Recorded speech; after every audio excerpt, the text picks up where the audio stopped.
Live. Okay, there we are. Well, hello. We are live.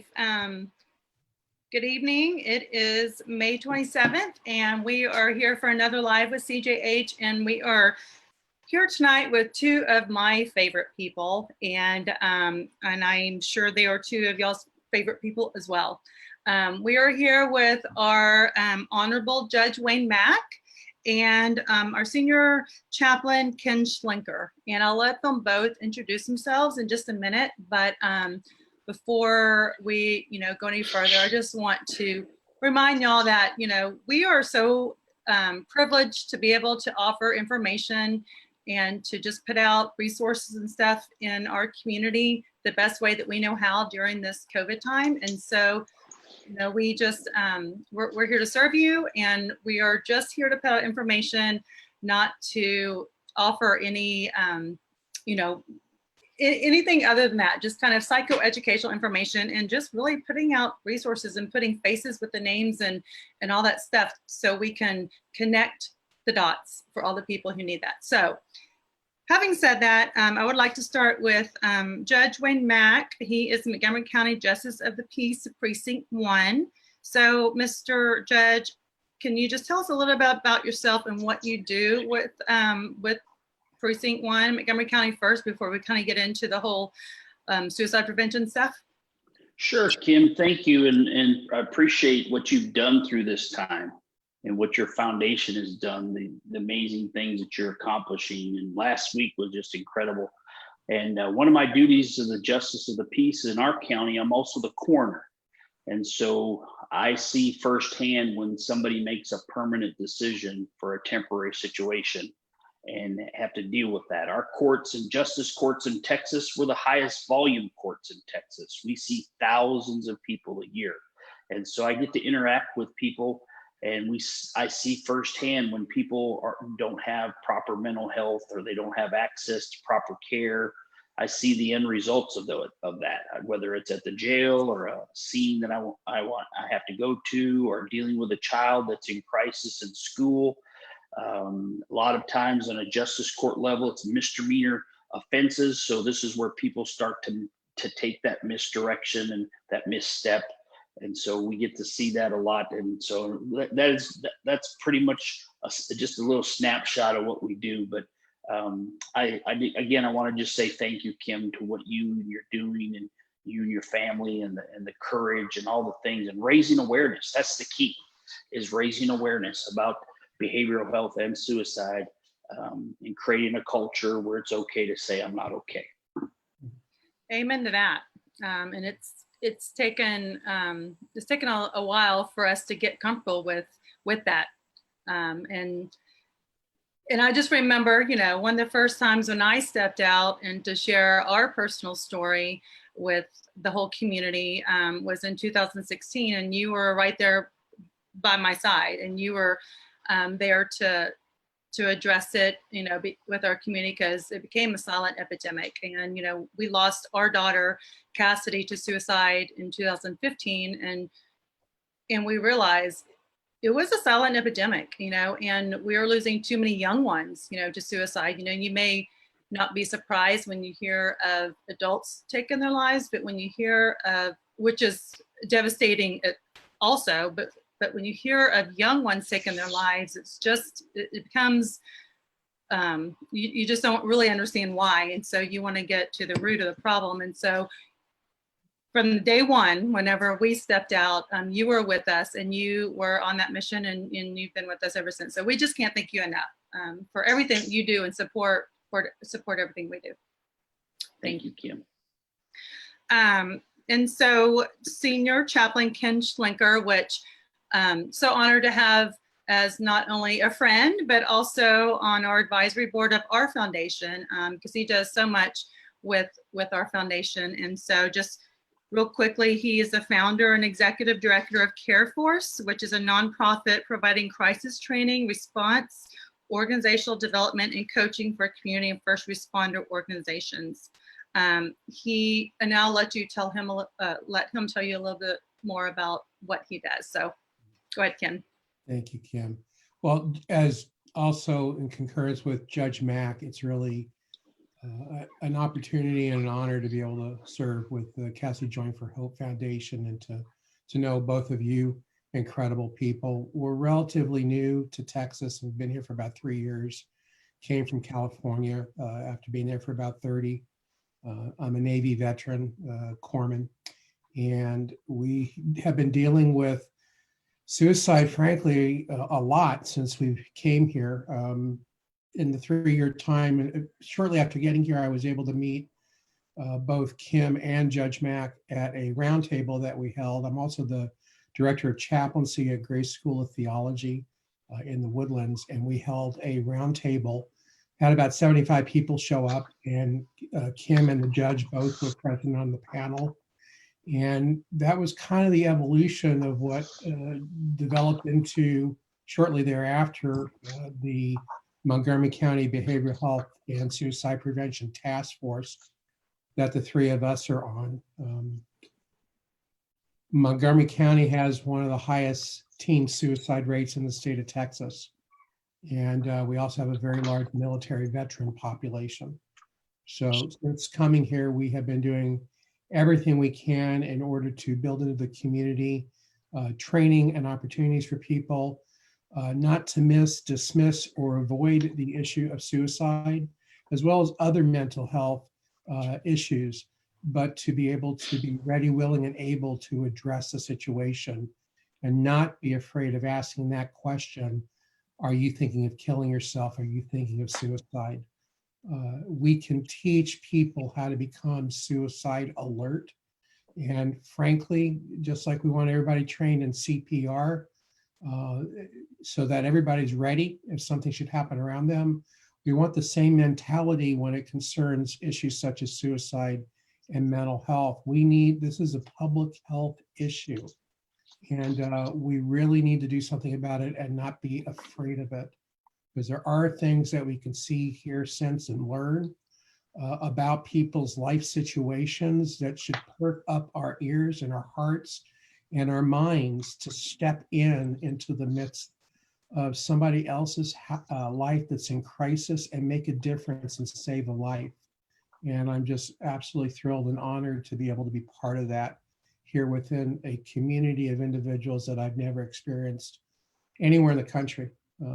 We've been doing this for many years, and I'm all over the United States, and Montgomery County is very special. It is very, very special, and the coming together of all walks of life to make a difference in the lives of other people. I'm passionate about it, and I'm very honored to be here with you all. Well, we're more than honored to have you. So thank you for everything that you bring to Montgomery County, which is years and years of training and expertise. So we're blessed to have that. Thank you. So, and I kind of want this to go as more of a discussion and conversation, and all of us just kind of interject whenever we feel necessary, not like an interview. But Wayne, or Judge Mack, if you can just start with, what are some of the statistics of Montgomery County? Because we get that question a lot. People ask, is Montgomery County, it's a lot of hearsay. Do we have the highest suicide rate in Texas of any age group? And what are the statistics in Montgomery County? So I've never known where the statistic Ken talked about having one of the highest in Texas of teens came from. I've never saw the data on that. I do know that we've had a terrible increase over the last 10 years. It's progressively gotten worse and worse and worse. We know as a nation, as a state, that the second leading cause of death from the age of 10 to 35 is suicide. Suicide kills more young people in the United States and Texas than cancer. And so we know that's true. Last year, we had a terrible increase in the number of suicides over the previous year, almost a 50% increase. This year, I'm happy to report that during this time, we've only had one pediatric suicide since the first of the year, and so this same time frame last year, we'd already had 5. For adults last year during this time frame, we had 50 death by suicide. This year so far, we've had 45. And so with COVID and all the things that are going on, for the last 10 years in Montgomery County, we've had a 10 to 15% increase in the number of suicides from January to June for the last 10 years. And we're not sure what the causing factors of that are. Is, you know, some people will say, well, it's because we've had so much population growth in our county. As far as I'm concerned, Kim, if we have one death by suicide, it's too many. And percentage wise and so forth, if you can count something, you can measure it. If you can measure it, you can improve it. And so knowing these numbers and us just having this conversation, one thing I love about the American Foundation for Suicide Prevention is the talk that Ken and I and you both are able to teach, and this talk saves lives. Having this conversation saves lives. You and I have spoke many times together, Kim, and every one of those events, we've had somebody come up to us and say, I was thinking about doing this. And what the statistics show also is that when depression and bad things happen, suicidal thoughts come in. That's a natural thing for it to happen. What's not natural is if you act on it. You know, suicide is like gravity. It affects everything and everybody. But suicide itself is like using a nuclear weapon to kill a nest of mosquitoes. The damage and the effect that happens is terrible. And suicide in people that are watching this, people that are going to share this with people, suicide is a terrible decision. You're making a permanent decision in a temporary situation. Circumstances, situation, that feeling that you're having, that overwhelming pain, that the trauma, that's only temporary. There's no situation, this COVID-19 epidemic where people have lost their jobs, or children's school habits, and everything has been uprooted. The class of 2020, they're gonna look back on this and realize that they were the generation that was given a terrible thing that would happen. But at the same time, what has it done? It's taught us what the importance of faith, family, and freedom really is. It's taught us how important being together.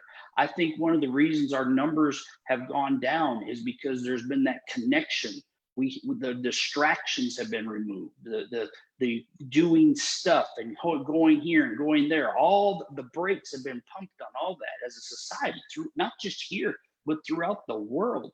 People are looking at what their forever looks like and the what if scenarios it creates. And so we know that the numbers continually go up, but having these conversations and putting light on it, the task force and identifying resources, these are all things that are gonna help curtail that. And having a conversation. You know, Kim, 10 years ago, we would have never been having this conversation. And the platforms that you and I have shared in the last 5 years have been remarkable. The people that are talking about this, and it's a good thing, you know, to say the word. It's good to, like Ken had said with mental health first aid, we know to ask the question, are you thinking of killing yourself? Are you wanting to die? And having those frank conversations is very, very important. So in our county, it's increased. It's increased in Texas. Well, we're on this call. Every 2 minutes, somebody dies by suicide in Texas. Every 40 seconds, someone throughout the world dies by suicide. So we've had this, like you said, this public health epidemic. We've had a pandemic of behavioral health and suicide raging and ripping through our communities for many, many, many years. It's just we don't talk about it. You know, there's not a press briefing every day at the White House about the suicide, but the reality of it is this year, almost 50,000 people are going to die by suicide. Yeah, I just saw a thing from Northern California, I believe it is, that in 1 week or something, they had more suicides than they've had in quite a while. A Dr. Bouquet or something like that. I'll have to look it back up and send it to you. It's something that we need to be aware of. It's going through our communities. If you think about a river, you know, a river just doesn't start. It's got some contributaries, if you will, some fingers that kind of come together to the headwaters. And if you think about right at that headwater, there's a dam. And that dam is a dam that is life protecting. And it's the things like the judge was talking about, faith, family, freedom.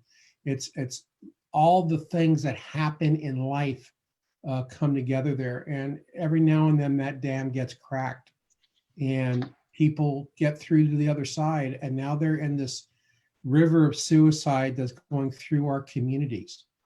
A lifeguard is trained to identify individuals that are drowning and then how to safely enter into the water, safely recover those individuals for both themselves and the person that's drowning and bring them back to the shoreline. And that really is what we need to have in our communities, because it's not the professionals that immediately find out about somebody that's having these thoughts. It's you, it's I, it's the cashier at the store, it's the hairdresser that's doing somebody's hair, it's the people in the community. And what we need to have are lifeguards in the community that are ready and able to be able to safely respond, know what to do. The thing that I love about the foundation, for those of you that are watching that may not know it, when Cassidy died, Kim started the foundation and began bringing student-led peer clubs into the school system and helping them to identify their friends that were having these thoughts. And the thing that I love is these young 15, 16-year-old kids are getting trained on how to know what to do and then be able to hand them off to a counselor or a teacher or someone else that's able to assist with an intervention to get that person help safely so that they don't end up dying. And that's really what we want to do. We want to save lives, and all of us have a part in doing that. So I'm so glad you brought up the training, because we all know, or that is one of the biggest, steps to help save lives, is to recognize the warning signs and to know what to do once you recognize them and where to get them help. And so you're right. We did. We have partnered with your organization, and we've gotten a lot of these kids and teachers and counselors and club sponsors trained in both Safe Talk and Assist.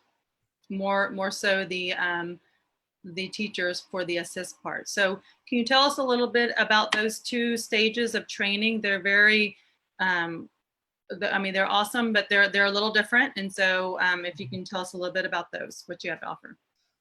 Well, I'm a master trainer for an organization called Living Works, which is out of Toronto, Canada.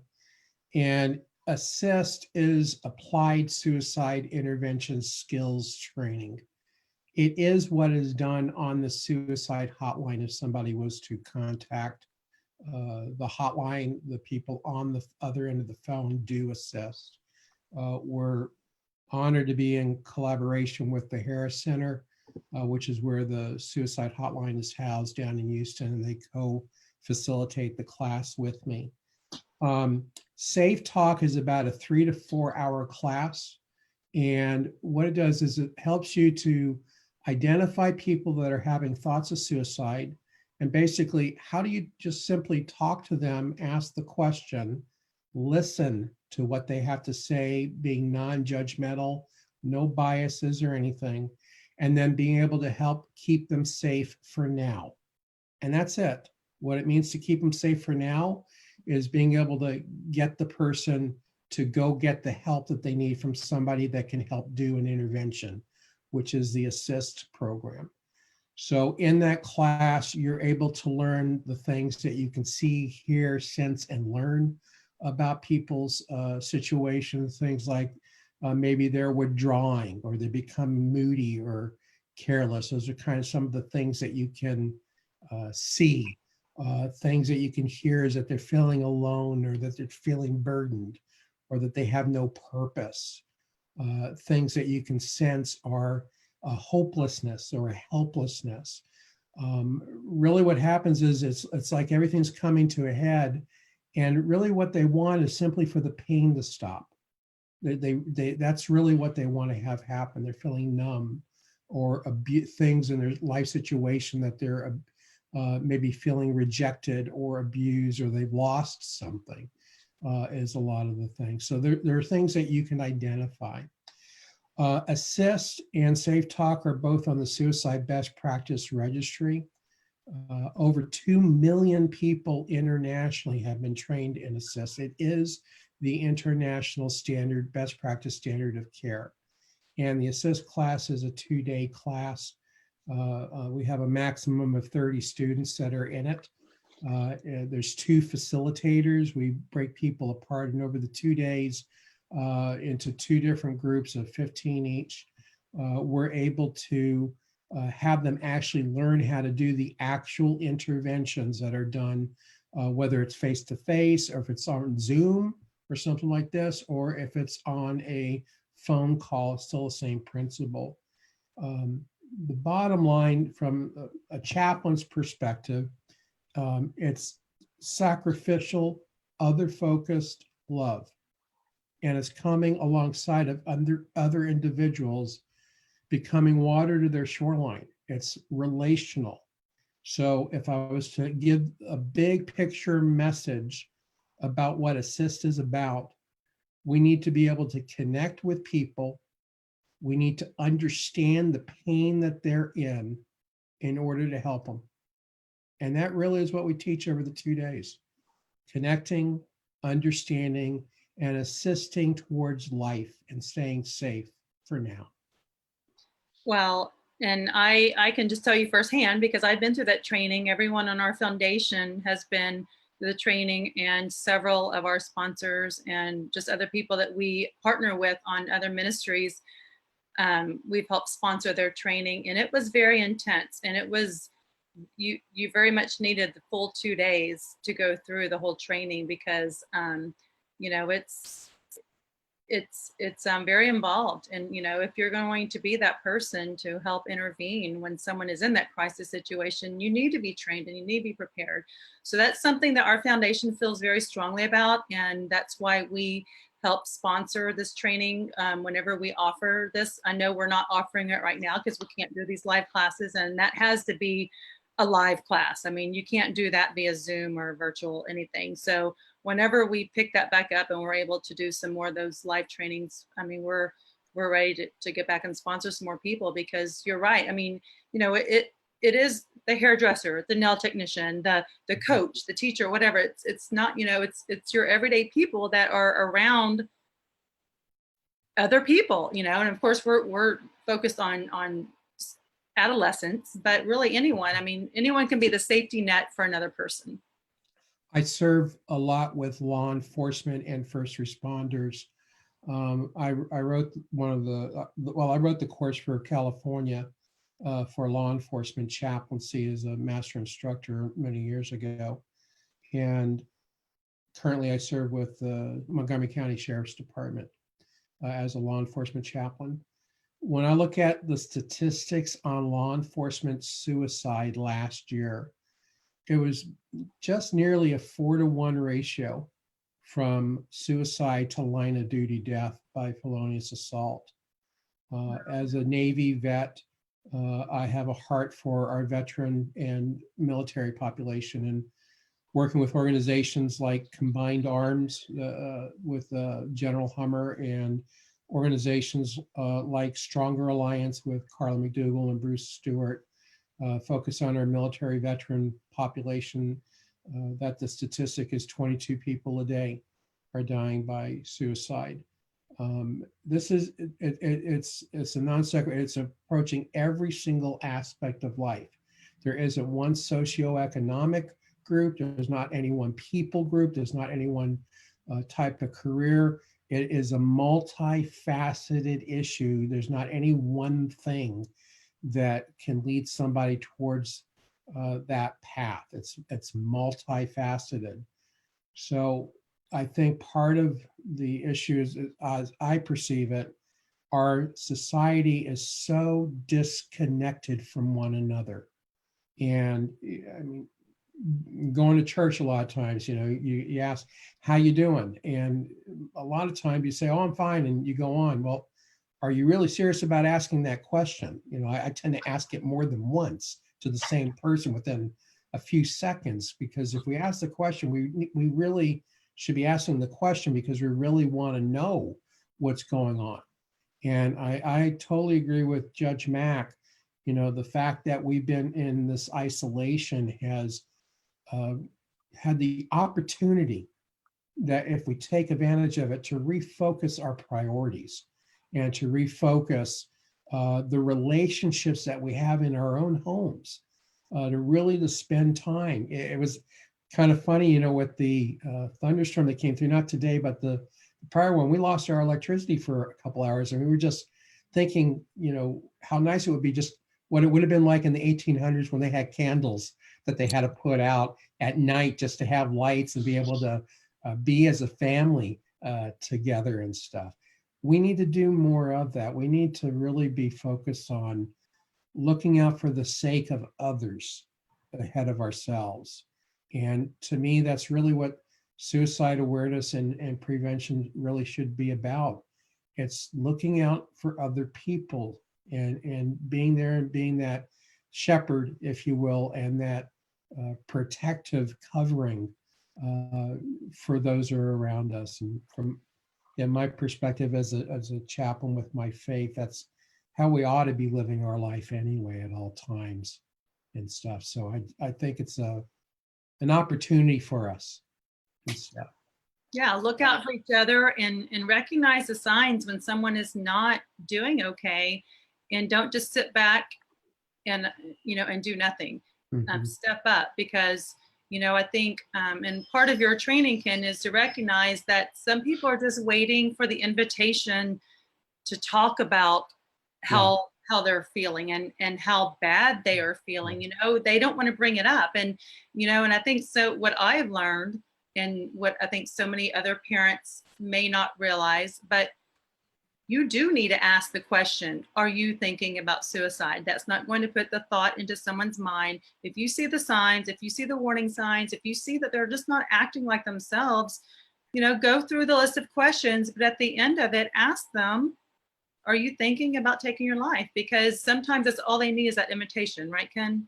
Yeah, if we process through this slowly, if everybody around you, put yourself in the shoes of the person that's in pain, that has become so helpless and so hopeless that they believe that the only way to remove the pain is to kill themselves. Now imagine the people that are around you that love you and care about you are missing the signs, dismissing the signs, or avoiding the signs.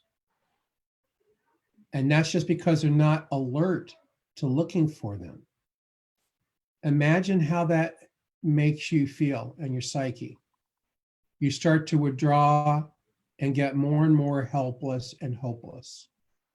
Now imagine somebody who is suicide alert, that is ready, willing, and able to ask the question without any fear. Are you thinking of suicide? Are you thinking of killing yourself? Not, are you going to harm yourself? It needs to be very clear and direct what you are talking about. Are you thinking of suicide? Imagine somebody asking you that, the relief that you must feel. Because finally, everyone that's around you that's been missing, dismissing, or avoiding it, finally somebody sees the pain that's under the surface. I mean, we can't tell what's going on inside somebody's head, but what we can do is see, hear, sense, and learn about their situation and start putting together all these puzzle pieces.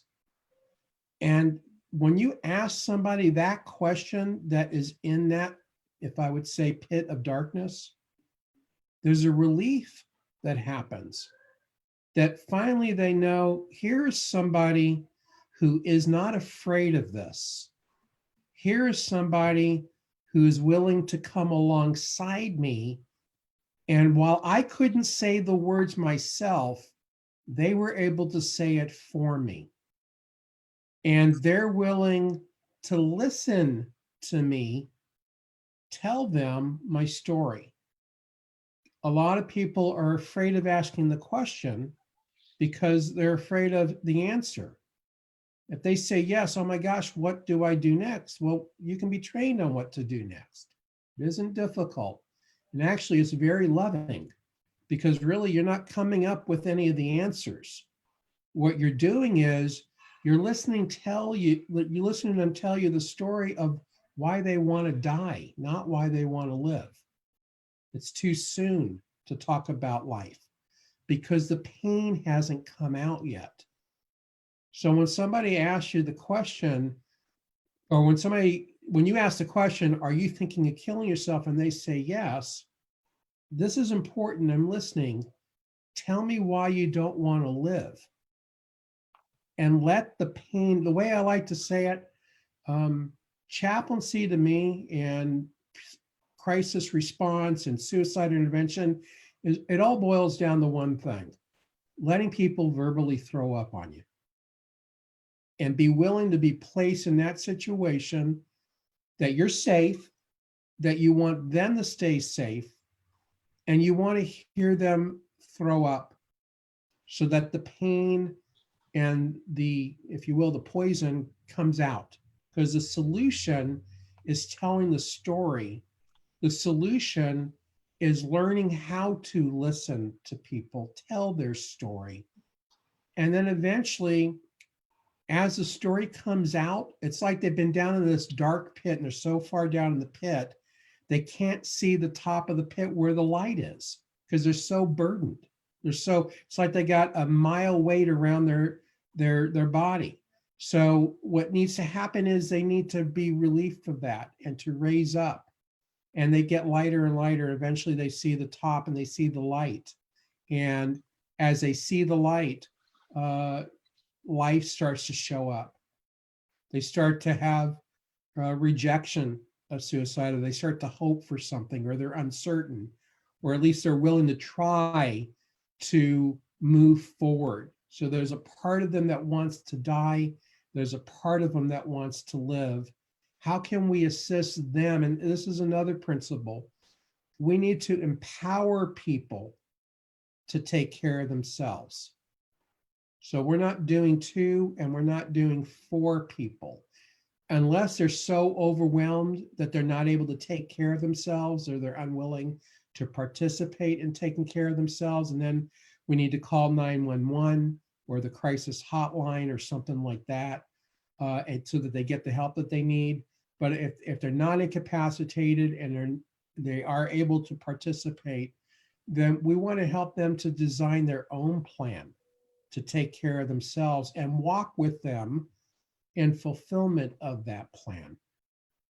We don't rob people of the opportunity to become more resilient and to learn how to cope with life, because they're going to go on with their life and we may or may not be with them long term.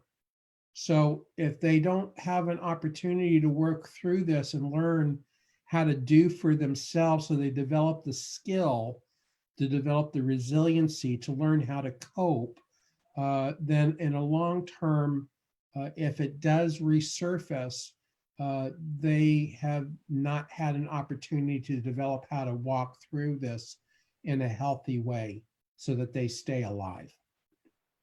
So, I mean, that's such all great information, and that's information that you will learn if you go through the training that you provide, and which I've done. And one of the biggest things that I guess I learned is that, whenever you are coming alongside somebody when they are in a crisis situation, I think it's just natural instinct for most people. I know it is for myself, to try to fix their problem, to offer them advice and how to fix it. And so one of the biggest things that we learned going through your training is that it's not our job to fix their problem. We're there to listen to them. And like you said, let them verbally throw up on you and just listen to them. They just need to be heard when they're in that crisis situation. And I think that's something that we all forget. So, I mean, you offered so much good information just now, but I encourage everyone to go through training. I mean, to go through more, the actual training courses to really be prepared, because, if you are in that crisis situation and you are the person that you're the lifeline, you really do need to be trained to be the lifesaver. Yeah, I might mention Judge Mack and I had an opportunity a few months ago. We did a taping of Talk Saves Lives from the American Foundation for Suicide Prevention, and then also what's called Suicide Talk, which was also a taping that just kind of talks about using the word suicide in a sentence. And we did it on a Saturday morning from 9 to noon. And the reason we did that, one was the psychoeducation, to get that out.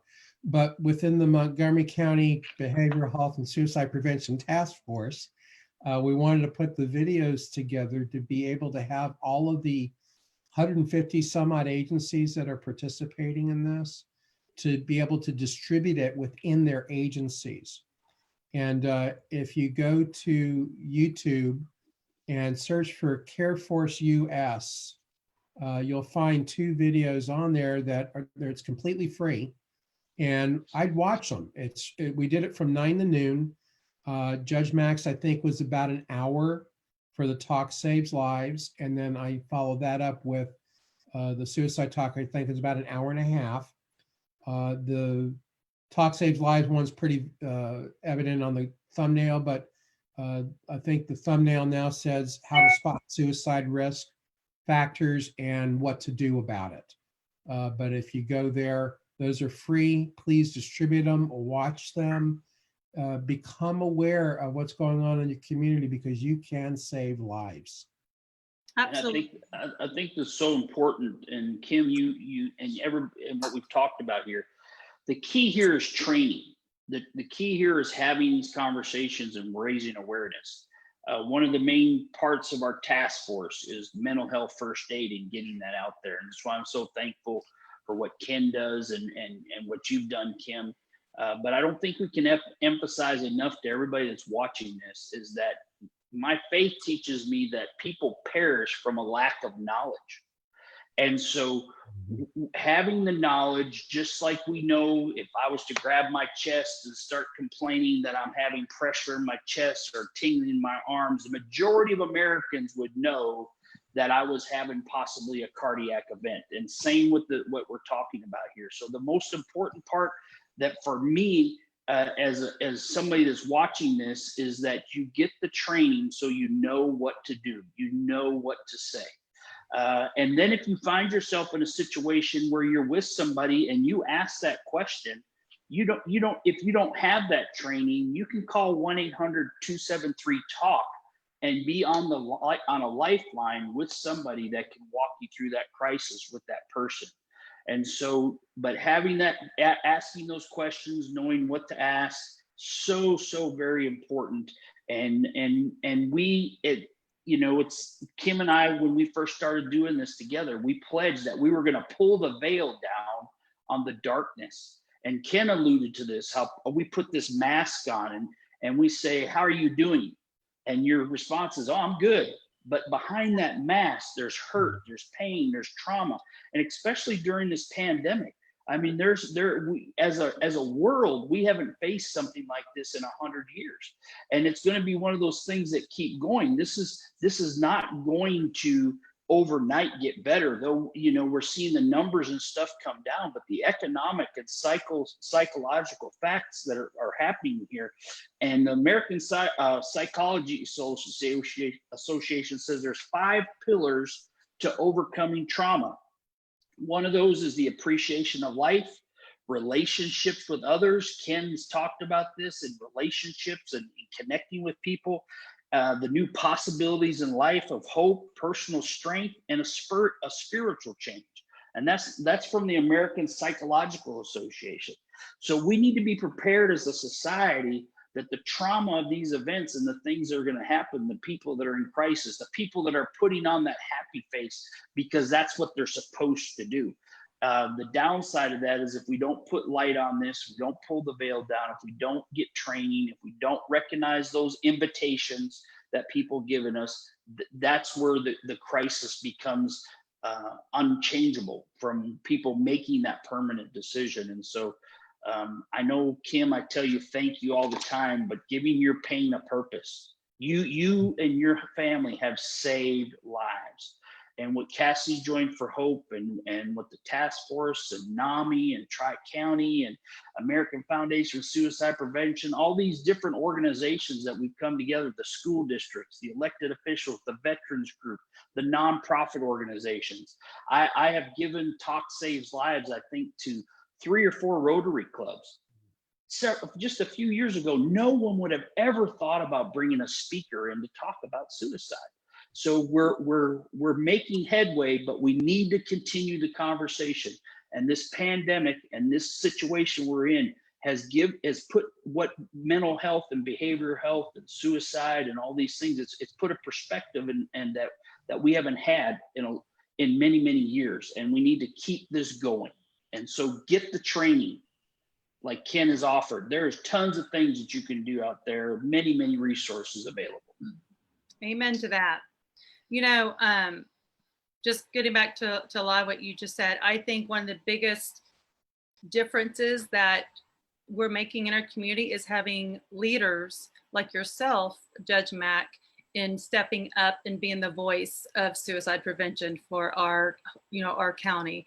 Because when you see leaders not afraid to talk about suicide, you see leaders like yourself, tearing down the veil, then it makes it easier, and it makes it just everyone, especially when leaders also want to share how some of their struggles and how they've had thoughts and they've overcome them, and just allow themselves to be vulnerable. It just makes everyone just feel like they're not alone and feel validated and know that there's light and that, we're all human. Oh my gosh, we're all human.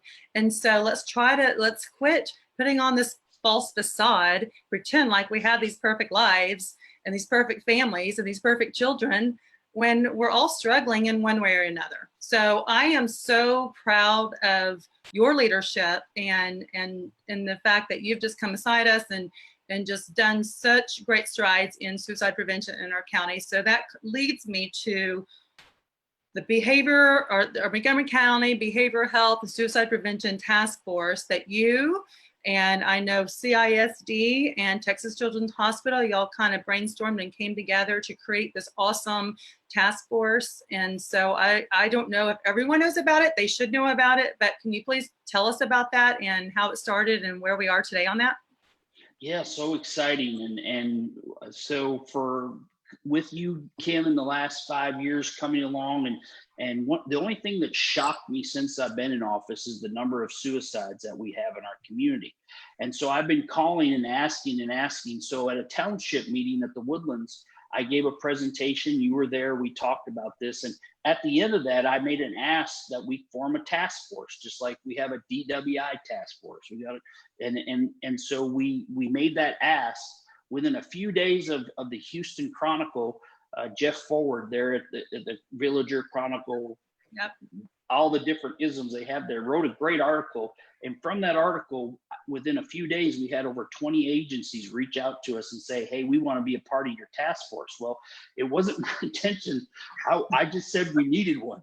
And it just kind of happened. Yeah, it happened. And by March, we had our first meeting there at Texas Children's Hospital, and Dr. Serbaro leading that, and Kelly Locke with Conroe ISD, and all these organizations. Ken was there, you were there. And then on May 16th last year, we had our first launch, our first Ask meeting, and we were hoping for 150, 200 people. 460 people came. Over 100 different agencies were represented there. And from that, 260 people signed up and have shown up over the last year. We have 14 working work groups, over 200 volunteers. And these work groups are coming together, and we're pulling back the layers of what behavioral health and suicide prevention look like, resources and trying to identify. And we're not creating, what we're doing is we're trying to come along all these different agencies that are already doing the work and building collaboration and raising awareness. And November the 12th this year, if those of you watching this could write this date down, we've got something exciting coming to Montgomery County. We were supposed to have it May 19th, but obviously for obvious reasons that didn't happen. But November the 12th at the Lone Star Convention Center in Conroe, that day, everybody that wants to will be able to have a mental health first aid class for free. And depending on where you go, that's a class that costs $75 to $150 per person. So employers, faith-based organizations, nonprofit organizations, we'll be able to train up to 300 people, we believe. And then at the end of that afternoon, we're going to have a community help expo. And that'll start about 3 o'clock. We're going to have breakout sessions. And then that night, our keynote speaker, Kevin Hines, is one of the only survivors that has jumped off the Golden Gate Bridge and wanted to die by suicide. And his story of how he overcame in that moment as he leaped over the side of the bridge, where he had that moment of, I don't want to die. And for him to overcome all that he's overcome. And it's a great, great story. Kim and I shared the stage with him back in 3 years ago, I believe it was, and with him. And it's going to be very powerful for our community. And we're going to have resources there, so people will get empowered with that. And so it's exciting. Kim, if you can put the email address where people that want to get more information on that, we have a flyer that's going to be coming out within a week. Also, if you go to the Behavioral Health Suicide Prevention Facebook page, in fact, if you just punch in behavioral health, it's going to pop up. Like that page. We don't have a budget, so we're working on some things. We're looking to get a website where people can go to one location, and we're not sure what that's going to look like yet, because everything costs money. But we had some great partners and the whole community. At that first Ask meeting, we had literally every school district, every hospital, elected officials, nonprofit, veteran organizations, the faith-based community that has stepped up in a huge way. We had just about every faith you can imagine represented at that meeting when we did that the launch of our task force. So it's exciting. Montgomery County we're leading in this issue. And I am a firm believer that as you put light on anything, darkness has to flee. And that's what this task force is all about. Collaboration, putting light, and I probably talked too long. I'm sorry. No, not at all. I guess you could tell I'm a little excited about what's going to happen on November the 12th. So do they have to register to be part of that training? So yes, for us to have enough facilitators, and that is all information that will be posted.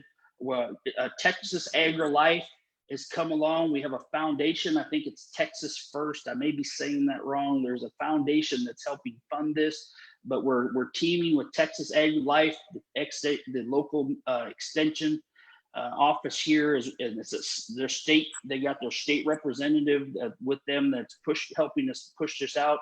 So there'll be a registration to not only attend the conference, but also to get that training and all that. We're kind of a little behind the curve on that because of all this other stuff that's going on, but that is coming, and we'll be sharing that out. So I'm going to ask everybody to share. Sharing is caring. Yeah. And so we want people to do that, and really this will be very, very impactful. Can you imagine 300 people getting that mental health first aid training? How empowering that's going to be. It's like having an army of people to do what Ken has talked about here. That has been our goal this whole time, is just get the whole community trained. Right.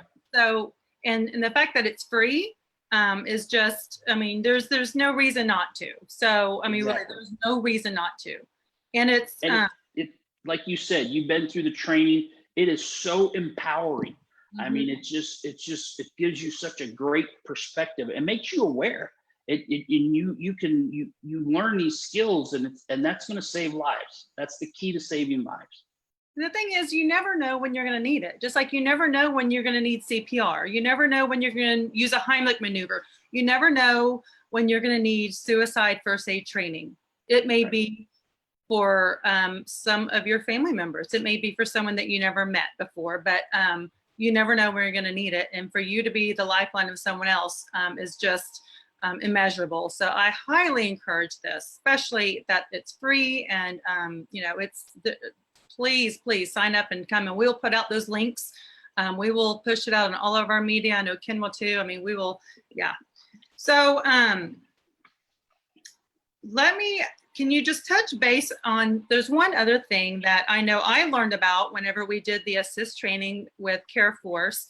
Y'all brought in the Montgomery County Constable Crisis Intervention Team. Yeah. And it was a team that I had never learned about. And I suspect that most people, most normal people in Montgomery County don't even know about. So Yeah. can you tell us a little bit about this? Because it's amazing the things that they do. It was remarkable. Constable Philip Cash, when he became in office, Precinct 1 has always been the mental health deputies for the county. But when Constable Cash came into office, he kicked it up to a whole new level. Everyone in his department is trained in crisis intervention, and so he has these crisis intervention teams that from 6 a.m. to 2 a.m. 7 days a week, 365 days a year. They respond to situations where people that are in crisis, and they're trained in what to do. And they are work with our mental health authority here in Montgomery County, which is Tri-County. They work with the county attorney's office, the judge. We have a mental health court, and they work very, very closely with that. Constable Cash, I believe right now there's, I believe 12 people on his team, and they respond to situations and scenes where 911 gets called, or if somebody just calls and says, I have a friend that's in crisis and I'm concerned about them, they'll go out there and talk to them. And they're specially trained to, they're in unmarked uniforms, they're in unmarked vehicles, and they're trained on how to de-escalate these situations and get people to go and get help. I had a situation in my court not long ago, and the deputy got there, and this lady was not going to go to a psych hospital. She was just totally determined that she was not, and she was obviously in crisis. And we spent about an hour in my lobby, and she voluntarily got in the car and was brought to the hospital and was able to get the assessment and the help she needed. But they're specially trained, and the Constable Cash's office, they respond throughout the county. So you can call it naturally, if it's urgent, you call 911, but you can always call the non-emergency line and request a mental health deputy. And they have somebody working 7 days a week as a team, and they respond all over the county. That's just an amazing service that they offer. And we will put that information on this post because I think people need to know those phone numbers. I made a little cheat sheet here with everything. I can post this because it's just, and there's a whole list of crisis intervention emergency numbers from Montgomery County on here that I think we should all be aware of. And, I think one good thing that we're looking at, our legislation is about to approve a 3-digit number for the National Suicide Prevention Hotline. Yes. I think it was gonna be 988, is that correct? Instead Yes. of like 911 for emergency. If you have mental health, behavioral health emergencies, all you have to remember is 988. You don't have to remember that 1-800-273-TALK, whatever. And so that should be approved, hopefully, in legislation this year. So that would help people as well.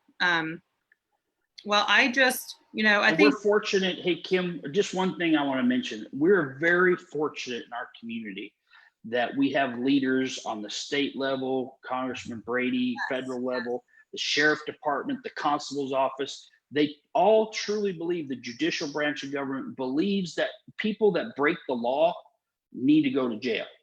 But people that have disease, they don't need to be jailed because they have disease. And I'm very appreciative. We live in this community that feels that way, that there's alternatives than, unfortunately in Texas, our largest mental health treatment facilities are our county jails. And I wish it was different than that, but I'm thankful for Sheriff Rand Henderson, Constable Cash, all the law enforcement here, the DA's office, and the mental health court in helping people with the disease versus, just locking people away.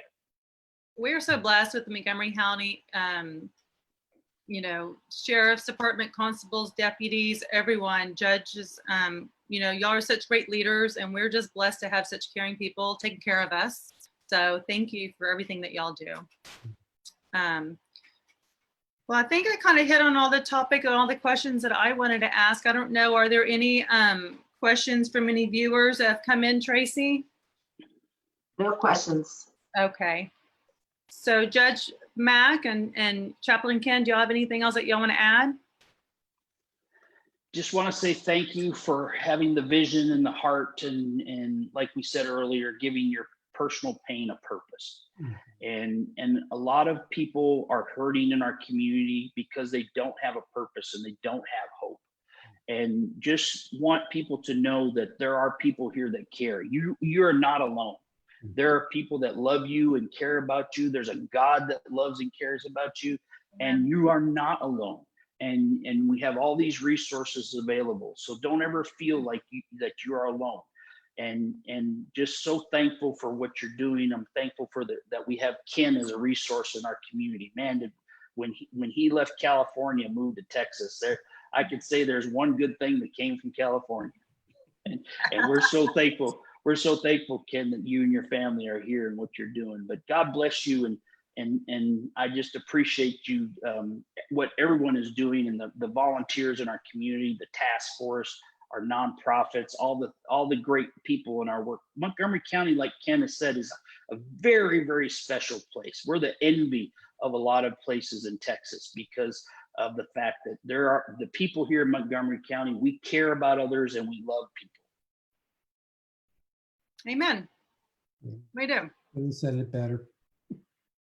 Well, we're blessed to have leaders like yourselves leading us. And so thank you so much for everything that y'all do, and just being such a big part of breaking the silence and tearing down that veil and talking about these hard topics. So together we can make a difference, and together I know we can truly save lives. Amen. So thank you. God bless you. All right, that's a wrap. We'll see y'all next week.